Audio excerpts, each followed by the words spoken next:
have gone down with Diddy. Got me a Lamborghini. That's nice. I haven't gotten it yet, though. When is that coming, that Lamborghini? We talked about this last He time. had the Lamborghini for a day or two, and he had access to the house, and he knows better than to be talking about the things that he does with Big Brother Puff on national television. Oh, apparently not. Everything ain't for everybody. This all comes as Bieber's followers are worried for him, the singer's erratic social media posts causing concern week after week, the Beliebers asking if what he's seen behind the scenes of the industry. However, it looks awful this time. For example, collective accusations are harmful. Additionally, Cassie Ventura did a fantastic job establishing the scenario. As a result, we have not yet seen someone step in to continue where she left off for the following several weeks. And rumor has it that Justin Bieber's name appears on the list. We need to discuss this. However, how did we get here before delving into Justin Bieber's role in this trial? Let's go back and review what happened throughout the hearing so that everyone can comprehend. Eventually, everything will make sense.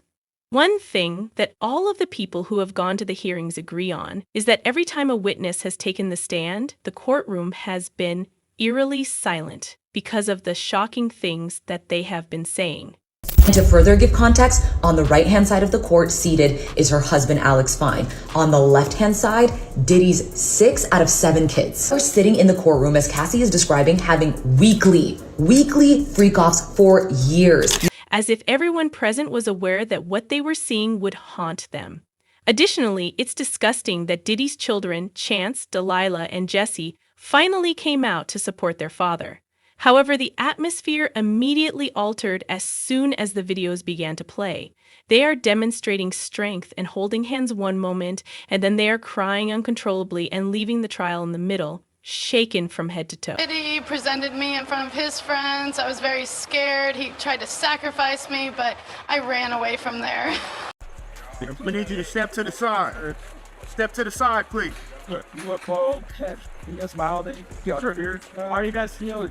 How do you feel today? Step to the side, please. Watch out, watch out. Watch your butt. Big great. How can you involved today? Congratulations at NYU check. Give us a little space. Give us a little space. Give us a little space. Golden Nation. Nice long you smile. Nice. That's Step to the side, please. feel like we like great being by his great Yeah. Please. Watch out, watch out. Give us a little space, please. Oh, my Sorry about that. Give us a little space. Here. Oh, Get in here. guys. Oh. boss down down. When you die. He's burning it. Back up. Sorry, back up. Push you like got a white was right out of here. It's also tonight. Hey, man, Sean, man, be good, bro. Okay. Charlie.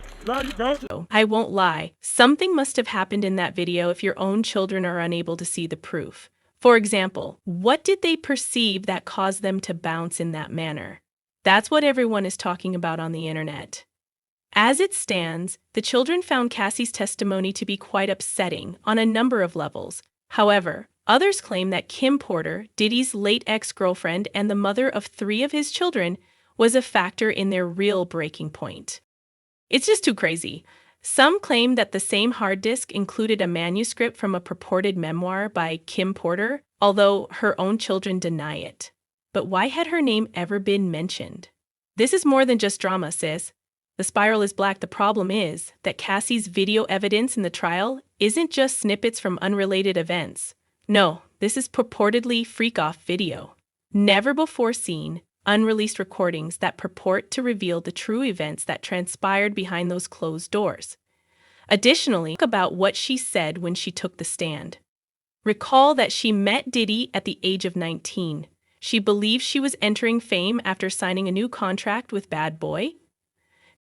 Rather, she found herself imprisoned in what she refers to as the freak-off world. She also compared it to a crazy movie set where Diddy was in charge of everything. How much baby oil to use, what she was wearing, and the lighting in the room. Nothing was left up to chance. The darkness deepens.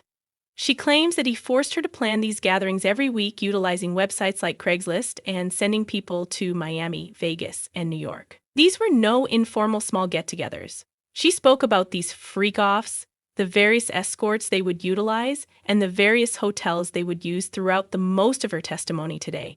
She mentioned using Craigslist and an escort service called Cowboys for Angels to locate escorts. Most of her testimony today was spent on talking about these freak-offs, the different escorts that they would use, the different hotels that they would use. She said that she would find escorts off of Craigslist and this escort service called Cowboys for Angels. And to describe them, they weren't the most attractive men, right? They were very average looking.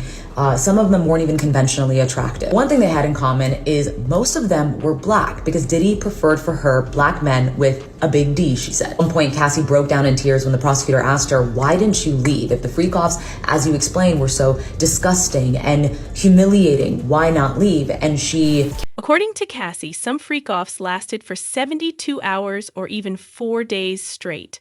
And she wasn't only a visitor, rather she was a part of the apparatus that reportedly assisted in recruiting. It's really giving off cult feelings. One lasted up to 4 days. She talked about damaging hotel rooms so bad in one instance that they had to pay such a hefty fee because the hotel told them that they needed to completely redecorate the room after a freak-off.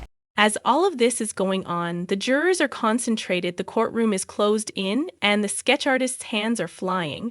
Additionally, Diddy's children, who are dressed elegantly, mature, and serious, occupy the front row seats that were previously unoccupied. They made an effort to seem supportive, but they were unable to do so after the court became involved. They were broken by something in that film. Following the video they had all just seen, the reference to Kim Porter seemed like a kick in the face. Diddy then defended Cassie by claiming that she was an active partner rather than a victim. Perhaps she and Kim had been complicit. First of all, Cassie was exhausted from her testimony. She would often hesitate in the midst of a statement, take a deep breath before responding to a question, or just start crying. However, she maintained her composure despite the defensive team's attempts to divert her attention. Therefore, she responded emphatically when they implied that her was as culpable as Diddy. Like me, Kim felt afraid, imprisoned, and trapped. I didn't belong there, and neither did she. We never collaborated. Her voice broke just a little, and she briefly glanced down before continuing. We just had the same fears and the same set of norms. The magic of that inquiry was suddenly broken. There was no glitz in Cassie's voice or performance, just suffering, and you could sense the sincerity in what she was expressing. Her account of a freak-off in which Diddy and another guy, an escort, are standing on top of her while she is lying on the floor. Damning part of her testimony for me is when she describes a freak-off where Diddy and another man, an escort, are standing on top of her while she is laying on the floor high off of ecstasy, and they are urinating on her face to the point where she is choking on their pee. It'll be interesting to see how they react and respond to the alleged victim, Cassie Ventura, because she is expecting her third child and is clearly pregnant. So how jurors will kind of see that or visually how they take that into consideration, we don't know, but really they're supposed to make sure that they stay fair and impartial and pay attention to the facts, which is something even the judge warned them about before they were official jurors. Diddy maintains his innocence against all charges brought against him. Cassie, the prosecution's key witness in the case against the embattled mogul. The defense acknowledged that the videos of alleged freak-offs will be shown, but that those videos, they said, didn't come from the government's investigation so much as it came directly from Cassie's phone, but they were essentially trying to raise doubt about why did she hold on to these videos, and again making this argument that this case is about love and infidelity and money. But the prosecution is saying, no, you will hear from witnesses that will tell you that they were abused, they were kicked, they were punched, they were coerced to taking drugs and to performing sex acts. So this is only the beginning. She was going to be with someone in this music industry that was going to help her career, that cared about her, but quickly learned after the freak-offs that wasn't the case. And what I thought was also interesting is she said that after that first freak-off, she said she felt dirty. She didn't want to do it.